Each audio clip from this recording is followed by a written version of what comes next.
सोचो, तुम शांति से बैठे हो, लेकिन तुम्हारे दिमाग के अंदर कोई है जो चुप ही नहीं होता। वो हर वक्त बोलता रहता है, ये गलत हो जाएगा, उसने ऐसा क्यों कहा, मेरे साथ ही ऐसा क्यों होता है। अब जरा एक सवाल सोचो, अगर वो आवाज तुम नहीं हो तो फिर तुम कौन हो? यहीं से शुरू होती है एक ऐसी किताब जो तुम्हारे दिमाग के शोर को बंद करना नहीं सिखाती, बल्कि तुम्हें उससे आजाद करना सिखाती है। हम सब रोज यही सोचते हैं कि हमारी परेशानी बाहर की दुनिया की वजह से है, लोग, पैसा, रिश्ते, हालात। लेकिन दी अनटेदर्ड सोल कहती है कि असली प्रॉब्लम बाहर नहीं, हमारे अंदर चल रही उस नॉन स्टॉप बातचीत में है जो हमें चैन से जीने ही नहीं देती। इस किताब को सुनने के बाद तुम्हें समझ आएगा कि दुख आता नहीं है, हम खुद उसे पकड़े रहते हैं। और अगर तुम भी ओवर थिंकिंग करते हो, छोटी छोटी बातों से हर्ट हो जाते हो, या शांति ढूंढते ढूंढते थक चुके हो, तो ये ऑडियो बुक समरी तुम्हारे ही दिल की बात करने वाली है। अगर आपको ऐसी किताबों की ऑडियो बुक समरीज पसंद आती हैं, तो ऑडियो बुक प्रकाश चैनल को सब्सक्राइब करना मत भूलिए। Chapter 1, the voice inside your head. हम सबके दिमाग के अंदर एक आवाज चलती रहती है, सुबह आंख खुलते ही शुरू, आज बहुत काम है, कल जो हुआ वो सही नहीं था, उसने ऐसा क्यों बोला। ये आवाज तब भी चलती है जब कोई प्रॉब्लम नहीं होती। असल में ज्यादातर लोग दुखी इसलिए नहीं है क्योंकि लाइफ खराब है, बल्कि इसलिए क्योंकि उनका दिमाग चुप नहीं रहता। अब एक सिंपल सा एग्जाम्पल समझो। मान लो तुम्हें किसी ने लाइटली कुछ बोल दिया, बात खत्म हो गई, सामने वाला भूल भी गया, लेकिन तुम घर आकर वही बात 10 बार सोचते हो। उसका मतलब यह था, मुझे जवाब देना चाहिए था, सब मेरे साथ ही ऐसा क्यों करते हैं। अब बताओ, दुख किसने बनाया, वो इंसान या तुम्हारा दिमाग? बुक यही पहला झटका देती है। वो कहती है, अगर तुम उस आवाज को सुन पा रहे हो तो वो आवाज तुम नहीं हो, तुम वो हो जो पीछे बैठकर उसे सुन रहा है। जिस दिन तुमने ये फर्क समझ लिया, उसी दिन से तुम्हारी सफरिंग कम होना शुरू हो जाती है। Chapter 2, your inner roommate. अब सोचो, अगर वही दिमाग की आवाज कोई इंसान होता जो 24 घंटे तुम्हारे साथ रहता, हर बात में नेगेटिव बोले, हर फैसले में डर दिखाए, तो क्या तुम उसके साथ रह पाते? लेकिन मजे की बात यह है कि हम उसी इनर रूममेट के साथ रोज रहते हैं। वो बोलता है, तू काफी नहीं है, ये तुझसे नहीं होगा, लोग क्या कहेंगे, और हम बिना सवाल किए उसकी हर बात मान लेते हैं। मान लो तुम कोई नया काम शुरू करना चाहते हो, दिमाग तुरंत बोलेगा, पहले भी फेल हुआ था, अब भी नहीं होगा। अब अगर तुमने उस आवाज को सच मान लिया तो काम शुरू होने से पहले ही खत्म। वो कहती है, इस रूममेट से लड़ो मत, इसे भगाने की कोशिश मत करो, बस नोटिस करो कि ये बोल रहा है जैसे टीवी चल रहा हो और तुम रिमोट हाथ में पकड़े हो। रिमोट दबाया नहीं, लेकिन ये समझ लिया कि टीवी मैं नहीं हूं। यही अवेयरनेस धीरे धीरे तुम्हें हल्का बनाती है। Chapter 3, who are you. अब सबसे बड़ा सवाल आता है, तो फिर मैं हूं कौन? अगर मैं मेरे थॉट्स नहीं हूं, अगर मैं मेरा डर नहीं हूं, अगर मैं मेरा पास्ट नहीं हूं, तो मैं क्या हूं? बुक का जवाब बहुत सिंपल है, तुम वो हो जो सब कुछ ऑब्जर्व कर रहा है, जो खुशी को भी देखता है, जो दुख को भी देखता है, लेकिन खुद इन दोनों से अलग है। मान लो आज तुम खुश हो, कल दुखी। अगर खुशी तुम होते तो कल गायब कैसे हो जाती? अगर दुख तुम होते तो आज नहीं होता। मतलब साफ है, फीलिंग्स आती जाती है, लेकिन तुम रहते हो। प्रॉब्लम यह है कि हम फीलिंग्स को अपने ऊपर चिपका लेते हैं। मैं दुखी हूं, मैं वीक हूं, मेरे साथ हमेशा गलत होता है। बुक कहती है, नहीं, दुख तुम्हारे अंदर आ रहा है, लेकिन तुम दुख नहीं हो। जिस दिन तुम खुद को ऑब्जर्वर की तरह देखने लगते हो, उसी दिन से लाइफ हल्की लगने लगती है। प्रॉब्लम्स वही रहती हैं, लेकिन अंदर का शोर कम हो जाता है। चैप्टर 4, दी ल्यूसिड सेल्फ। अब तक तुम समझ चुके हो कि दिमाग की आवाज तुम नहीं हो, लेकिन सवाल यह है, क्या तुम इसे रियल टाइम में पकड़ पाते हो? चैप्टर 4 यही सिखाता है कि होश में रहकर जीना यानी ल्यूसिड होना। मतलब जैसे ही दिमाग कुछ भी ड्रामा शुरू करे, तुम तुरंत पहचान लो, अच्छा, ये माइंड बोल रहा है। मान लो तुम ट्रैफिक में फंसे हो। दिमाग बोलेगा, हर बार मेरे साथ ही ऐसा क्यों होता है, पूरा दिन खराब हो गया। अब दो रास्ते हैं, या तो तुम उसी गुस्से में डूब जाओ, या फिर अंदर से बोलो, मैं गुस्सा देख रहा हूं। बस यही फर्क है, जब तुम देखने लगते हो तो इमोशन तुम्हें कंट्रोल नहीं करता। Chapter 5, infinite energy. हम सोचते हैं कि हमारे अंदर एनर्जी कम है, थक गया हूं, मन नहीं है, अब और नहीं हो पाएगा। लेकिन बुक कहती है एनर्जी खत्म नहीं होती, ब्लॉक हो जाती है। मान लो सुबह कोई खुशखबरी मिलती है, अचानक तुम एनर्जेटिक हो जाते हो। मतलब एनर्जी बाहर से नहीं आई, वो पहले से अंदर थी। प्रॉब्लम तब होती है जब हम इमोशंस को दबा देते हैं। गुस्सा रोको, दुख छुपाओ, डर को इग्नोर करो।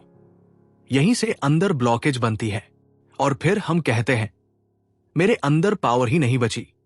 वो कहती है फीलिंग्स को आने दो, जाने दो, मत पकड़ो, मत दबाओ, एनर्जी अपने आप फ्लो करेगी। Chapter 6, the secrets of the spiritual heart. ये चैप्टर दिल के बारे में है, लेकिन फिल्मी दिल नहीं, इमोशनल हार्ट। हम सबने कभी ना कभी दिल बंद किया है। किसी ने धोखा दिया, किसी ने अपमान किया, और हमने अंदर से फैसला कर लिया, अब किसी को पास नहीं आने दूंगा। ब्रेकअप के बाद लोग कहते हैं अब प्यार वार नहीं, लेकिन असल में वो अपने दिल के चारों तरफ दीवार खड़ी कर लेते हैं। बुक कहती है दिल बंद करना सेफ्टी नहीं है, ये धीरे धीरे अंदर से खाली कर देता है। रियल स्ट्रेंथ ये नहीं है कि कुछ महसूस ही ना करो। रियल स्ट्रेंथ ये है कि सब महसूस करके भी खुले रहो। दुख आए तो आने दो, प्यार आए तो आने दो, डर आए तो आने दो। दिल खुला रहेगा तो लाइफ हैवी नहीं लगेगी।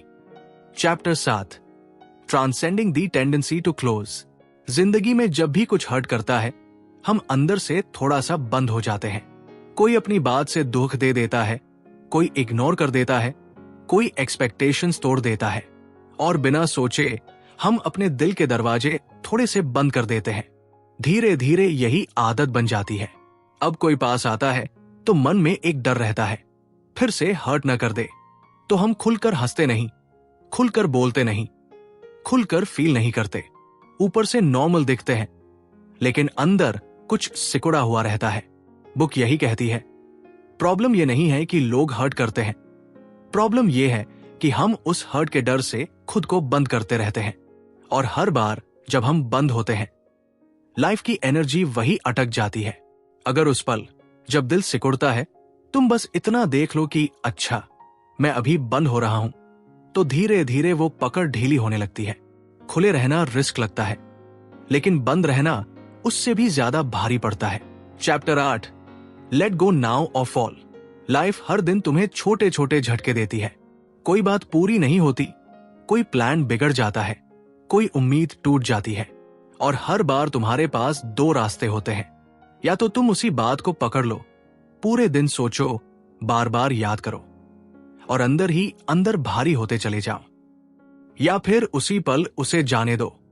ज्यादातर लोग सोचते हैं कि छोड़ना मुश्किल है, लेकिन सच ये है कि पकड़ कर रखना उससे कहीं ज्यादा थकाने वाला है।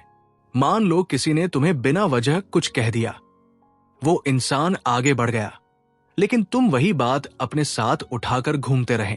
दिन खराब, मूड खराब, नींद खराब।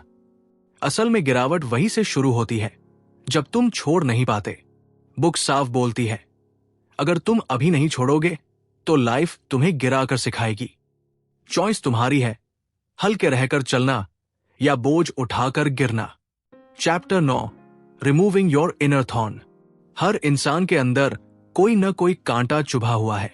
कोई पुरानी बेइज्जती, कोई अधूरी मोहब्बत, कोई ऐसा पल जो आज भी याद आ जाए तो दिल भारी हो जाता है।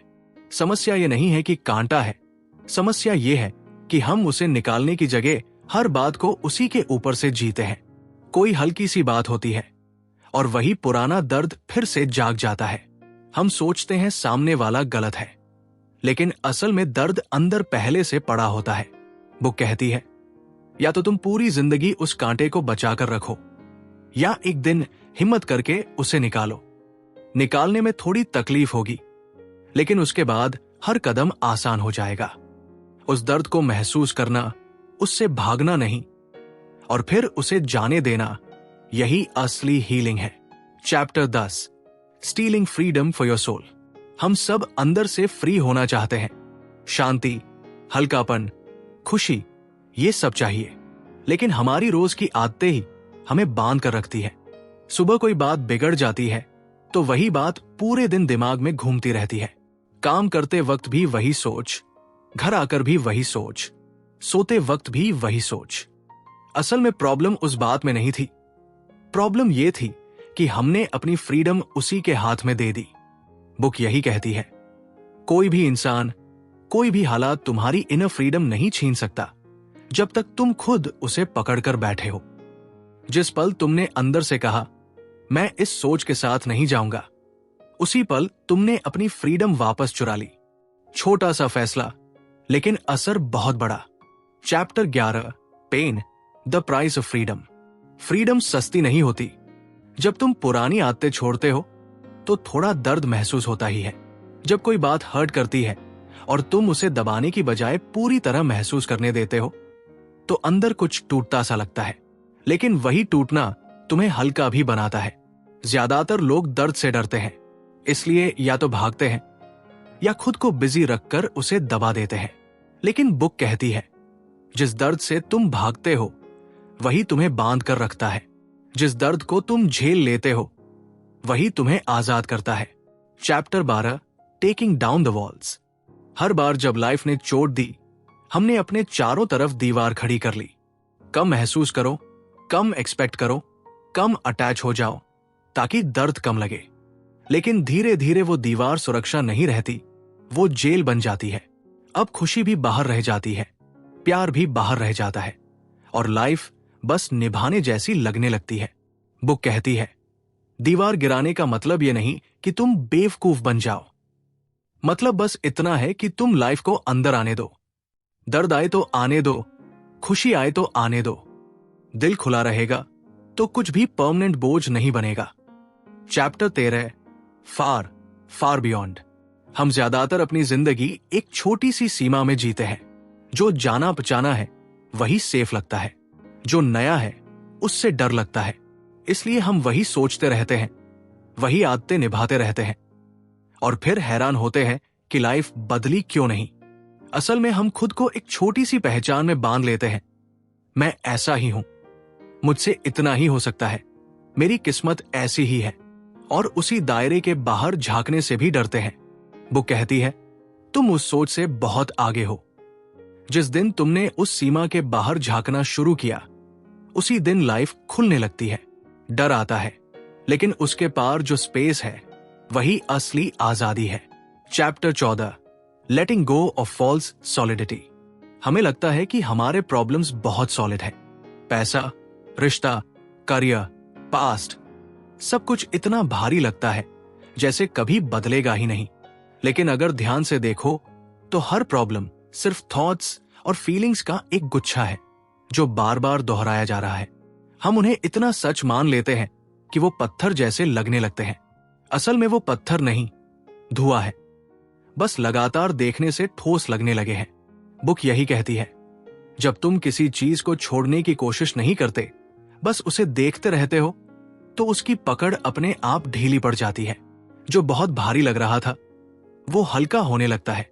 Chapter 15, the path of unconditional happiness. हमारी खुशी हमेशा किसी कंडीशन से जुड़ी होती है। जब ये होगा तब खुश रहूंगा, जब वो मिल जाएगा तब शांति आएगी, जब हालात सही होंगे तब ठीक लगेगा। लेकिन कंडीशन वाली खुशी टिकती नहीं। एक पूरी होती है, दूसरी शुरू हो जाती है। बुक कहती है, खुशी बाहर से नहीं आती, वो तब आती है जब तुम अंदर किसी चीज से लड़ना बंद कर देते हो।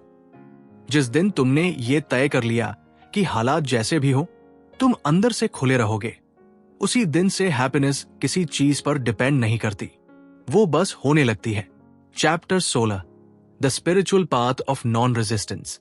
हम जिंदगी में सबसे ज्यादा ताकत लड़ने में लगाते हैं।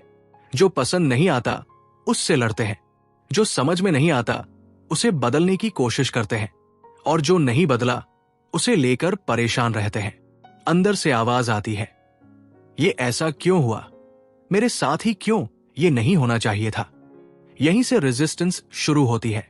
बुक कहती है घटनाएं तुम्हारी मर्जी से नहीं होंगी, लेकिन तुम अंदर कैसे रिएक्ट करते हो वही तुम्हारी शांति तय होती है। नॉन रेजिस्टेंस का मतलब हार मान लेना नहीं है। मतलब यह है कि जो हो चुका है उससे अंदर लड़ना बंद कर देना। जब लड़ाई खत्म होती है तो एनर्जी बचती है, और वही एनर्जी लाइफ को संभालने में काम आती है। Chapter 17 contemplating death. ये चैप्टर डराने के लिए नहीं है, ये जगाने के लिए है। जब तुम सच में ये मान लेते हो कि ये जिंदगी हमेशा नहीं रहने वाली, तो बहुत सी बातें अपने आप हल्की हो जाती है।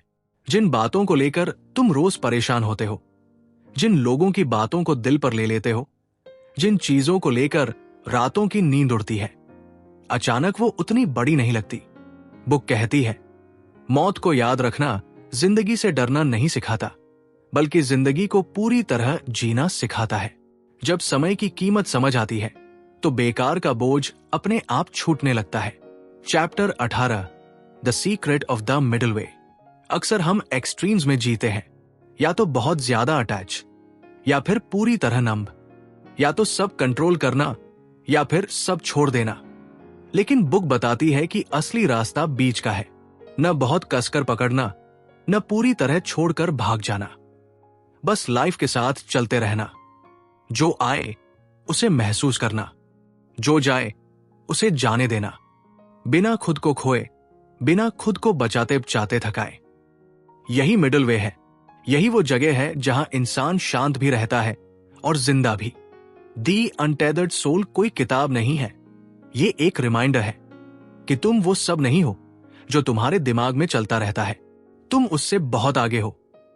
और जब ये समझ आ जाता है तो जिंदगी भारी नहीं लगती। अगर ये ऑडियो बुक समरी सुनते हुए कहीं भी आपको ऐसा लगा हो कि ये तो मेरी ही कहानी है, तो समझ लेना ये वीडियो सिर्फ सुनने के लिए नहीं था, महसूस करने के लिए था। अगर आपको ऐसे ही सिंपल रियल लाइफ से जुड़े हुए ऑडियो बुक समरीज पसंद है तो ऑडियो बुक प्रकाश चैनल को सब्सक्राइब जरूर करें। वीडियो पसंद आया हो तो लाइक कर दीजिए, और अगर किसी अपने को ये बातें काम आ सकती हैं तो शेयर जरूर कीजिए। नीचे कमेंट में बताइए कि इस पूरी समरी का कौन सा हिस्सा आपके दिल को सबसे ज्यादा छू गया। और हाँ, अब चलिए समझते हैं और थोड़ा हल्का होकर जीते हैं।